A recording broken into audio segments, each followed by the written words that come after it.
First, let me apologize to everyone that I just completely forgot last month. I apologize to everyone for the disruption. Well, let's call the meeting to order then. And if we take the roll, we'll see who's here officially. Miss Dunn, Mr. Stovall, Here. Dr. Na, Here. Mr. Neptune,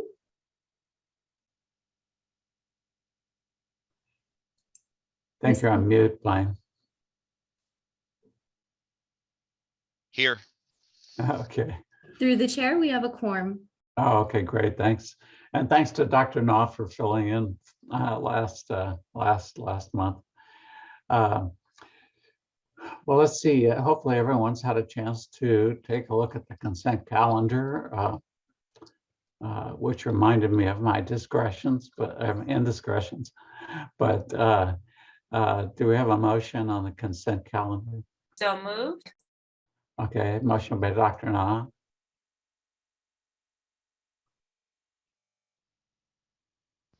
Well, I think I can second that. I'll Second it. Sorry, I was on mute again. Oh, it's okay. Okay. Okay, take the roll, please. We need to request public comment. Oh, that's right. Any public comments on consent calendar? Okay, there being no public comments, we'll go ahead and take the roll. We have no indication of public comment. Okay. Okay, so Miss Dunn, She's not here. Mr. Stovall, Yes. Dr. Na, Yes. Mr. Neptune, Yes. Okay, great. through the chair, motion passes. Okay, thank you. Thank you. Okay, well, let's turn then to the public hearing and ask anyone who is going to be testifying at the public hearing to raise your right hand, I guess. And do you solemnly swear or affirm that the testimony you shall give to the board on the matters before this board shall be the truth, the whole truth, and nothing but the truth under penalty of perjury under the laws of the state of California? Yes, I do. Okay, great. I do. Well, let's go. I guess the record should reflect that all responded affirmatively. And we'll go to docket number S2205S, short variance for Era Energy LLC. Who has that one? Let me see. I have that one. Okay, Chris? I just wanted to Got make the sure, floor. Mr. Viebout, are you the one that's going to be representing this one as well? Yes, this is the one from Midway Sunset. Yes, you're the only person that's on this one, correct? Yep. Okay. All right. Good morning, everybody. My name is Chris Kalash. I'm the air quality specialist here at the district. And before you this morning is is Era Energy LLC. For the remainder of this, I'll refer to them as Era. They conduct heavy crude oil production operations at various leases within the Midway Sunset oil field. In February of 2022, Era received a request from the neighboring oil production company, Seneca Resources, to de-energize a power line that's above Seneca as well, so they can comply with the CalGEM directive to abandon this well. Era is going to use this downtime to complete necessary maintenance that is best performed when the equipment is not operating, which will also contribute to long-term air quality compliance. To complete this work, electrical power to the leases will have to be shut off. And with all the electrical power off, Era will use this downtime to perform the planned work, as well as any miscellaneous field maintenance that is best accomplished with all the equipment shut down. As a result of this power being off, this means the vapor recovery system will be off as well. Era has requested a short variance from the applicable requirements of district rules in addition to the applicable conditions of their subject permits. The requested variance period is going to be for a consecutive 144-hour period that's going to occur sometime between May 1st 2022 and July 29th, 2022, inclusive. If variance is granted, it's going to allow ERA to continue to store VOC containing liquids in these subject tanks without an operating or functional vapor recovery system. In lieu of obtaining a variance, ERA could remain in compliance by draining, degassing, and cleaning the subject tanks, which would likely shut down production for 2 to 3 weeks. Shutting down production would result in the loss of approximately $711,685 per day. ERA has estimated that excess VOC emissions may be as high as 215 pounds during the variance period. And the district believes required findings as set forth in the California Health and Safety Code can be made, and recommends that ERA be granted a short variance with conditions on pages 4, 5, 6, and 7. And this concludes the district's presentation. Okay, thank you, Chris. Mr. Bebout. Thanks, Chris, for the summary. He pretty much covered it. The 115 kV power line that we need to shut down supplies power to our whole north end property. So when we de-energize it, then everything will be down. And then we're going to try to do as much work as we can in our business while that power is down for Seneca Resources, so that they can do work on their well. That's all I have. Okay. Any questions for Mr. Kalashian or Mr. Bebout? Okay. Being no questions, do we have any public comment? Through the chair, we have no indication of public comment. Okay, thank you. With that, then we will close the hearing and see if we have a motion from the board. Yeah, I'll make a motion. Okay. Motion by Mr. Neptune. So I move to approve ERA Energy's petition for a short variance set forth in docket S22-5S with the required 6 findings of health and safety code adopted by reference as set forth in the staff report. The variance shall be effective for the periods between May 1st and July 29th for a consecutive 144-hour period, or until the VRS is returned to compliant operation, whichever occurs first, and shall be subject to the conditions on pages 4 to 7 of the staff report. Okay, thank you, Blaine. Do we have a second? Second. Second by Dr. Na. If you take the roll, please. Ms. Dunn, Mr. Stovall, Yes. Dr. Na, Yes. Mr. Neptune. Yes, Through the chair, motion passes.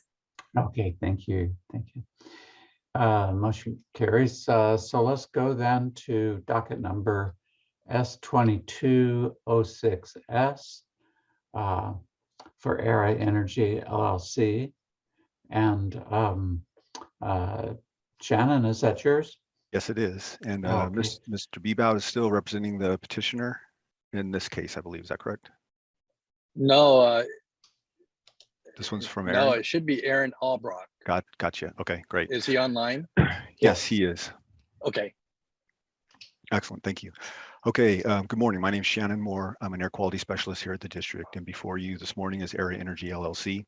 They operate equipment in the production and processing of light crude oil within the Bell Ridge oil field in Kern County. Water and gases are produced and separated from the oil during processing. The gases are separated and collected by a gas gathering system and are compressed and piped to the Section 32 sulfurox plant for processing, where sulfur and remaining liquids are removed. The processed gas is then sent to the field where it is used to fuel steam generators. ERA has determined that the sulfurox plant is in need of maintenance and cleaning, which must be done periodically to keep the plant operating safely. In order to complete the scheduled work, ERA will need to shut down the plant. While the plant is shut down, untreated gas containing high concentrations of hydrogen sulfide, or H2S, will be sent to the steam generators that normally receive treated gas. This will cause the steam generators to operate out of compliance, since the untreated gas with a higher concentration of H2S will produce excess SOx emissions during combustion in the steam generators. Therefore, AIR is seeking a short variance that allows the steam generators to exceed their emissions limits while the sulfur ox plant is shut down for maintenance. AIR is confident they will need fewer than 72 hours to complete the scheduled work, but they have requested 120 consecutive hours in case of possible contingencies. AIR has calculated that in a worst case scenario, the excess emissions for a full 120-hour period will be 31,902 pounds of excess SOx. AIR will ensure that work crews are adequately staffed and all necessary materials are readily available to minimize the time the plant is shut down. Should the excess emissions exceed 2,000 pounds, AIR will be subject to a mitigation fee in addition to the petition fee for the excess emissions. If the variance is not granted, AIR would need to shut down production of approximately 27,000 barrels of oil per day, which would result in a loss of approximately $2.7 million per day at a price of $100 per barrel.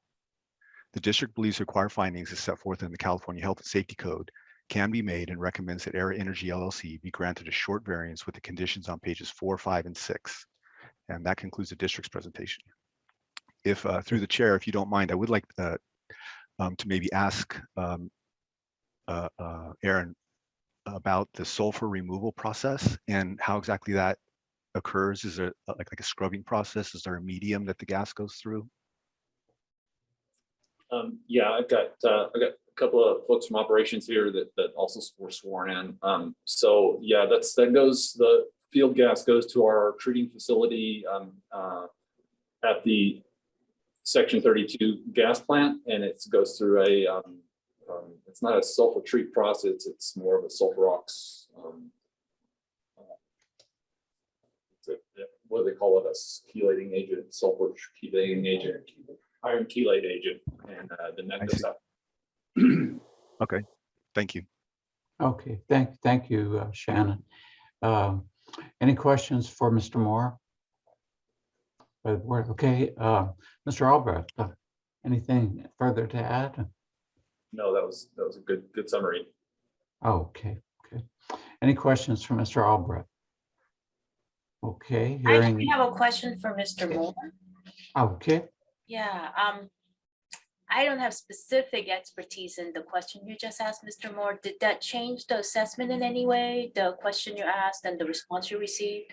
No, it doesn't change the district's position regarding the variance. I was just curious about the process involved in removing sulfur. It wasn't fully explained in the petition, and I thought maybe clarification would be helpful. Okay. Any further questions from Mr. Moore or Mr. Albrecht? Okay, hearing none, do we have any public comment in the matter? Through the chair, we have no indication of public comment. Okay, thank you. With that, then we'll close the hearing. And do we have a motion from the board? Yeah, I can make the motion. Okay, Mr. Neptune? So I move to approve AIR's petition for a short variance set forth in docket S22-6S with the required 6 findings of the Health and Safety Code adopted by reference as set forth in the staff report. The variance shall be effective for the period between April 18th and July 16th, or until the scheduled maintenance is complete, whichever occurs first, and shall be subject to the conditions on pages 4 to 6 of the staff report.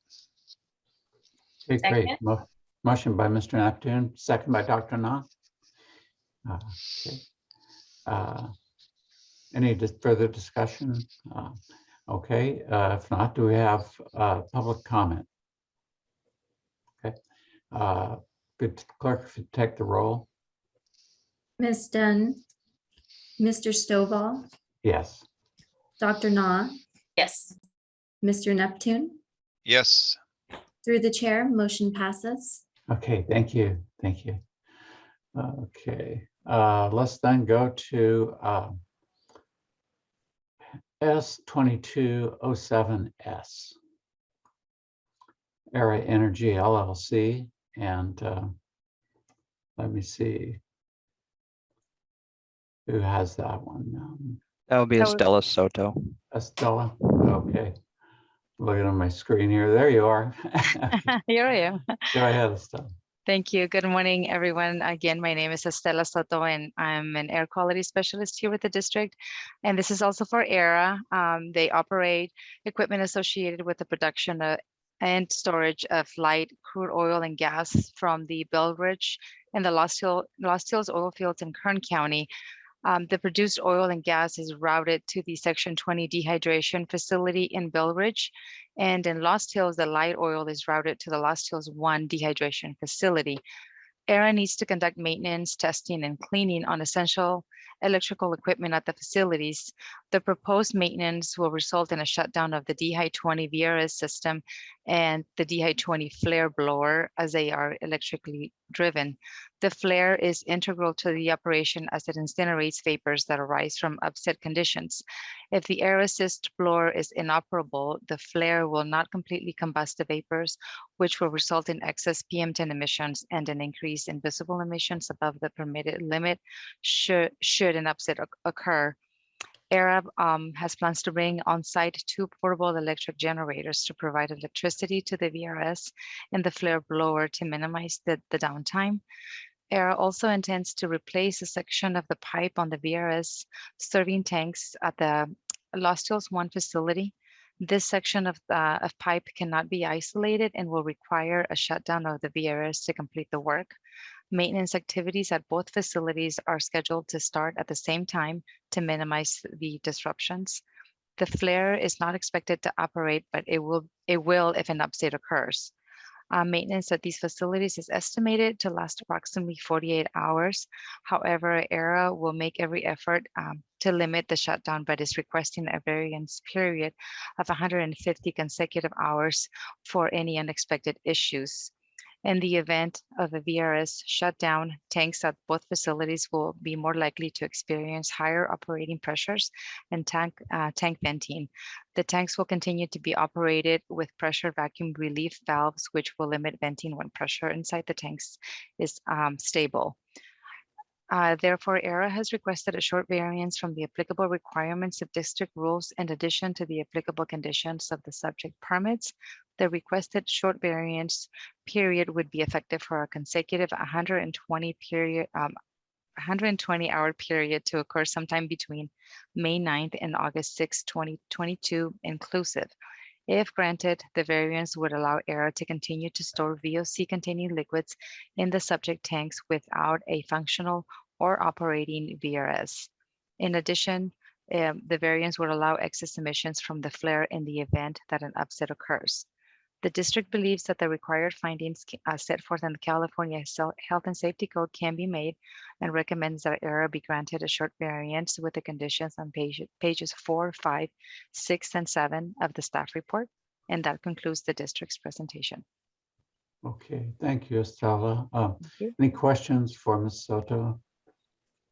Yeah, one quick question. In your report, you mentioned 150 hours, then in the recommendations, it said 120. So it is a 120-hour period?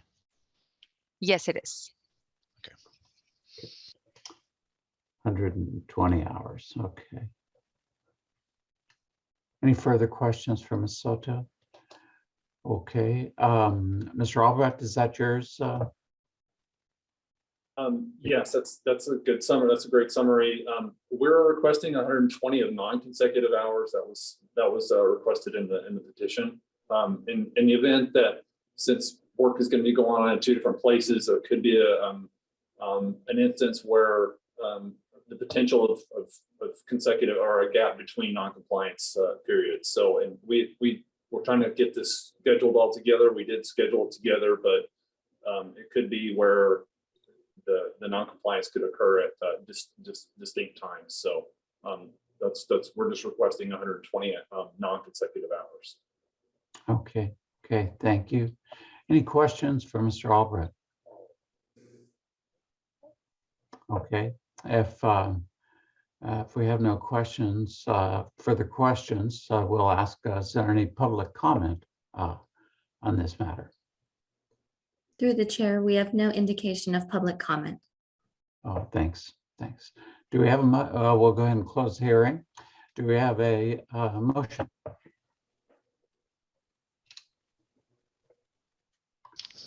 Sure, I can make the motion. Okay. Thank you, Okay. Blaine. Go ahead. You're welcome. I move to approve ERA's petition for a short variance set forth in docket 227S with the required 6 findings of the Health and Safety Code adopted by reference as set forth in the staff report.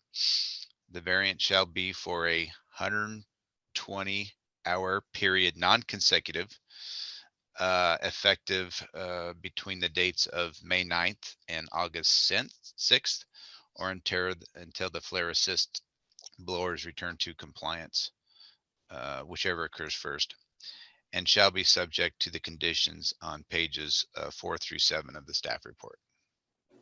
Okay, thank you, Blaine. So we have a motion by Mr. Neptune. Do we have a second? Second. Second by Dr. Na. If the clerk would take the roll. Okay, Ms. Dunn, Mr. Stovall, Yes. Dr. Na, Yes. Mr. Neptune. Yes. Through the chair, motion passes. Okay, great. Motion carries. Thank you all for participating there. We'll then turn to our public comments period for matters that aren't related to the topics we just discussed. This time is made available for comments from the public on matters within the board's jurisdiction that are not on the agenda.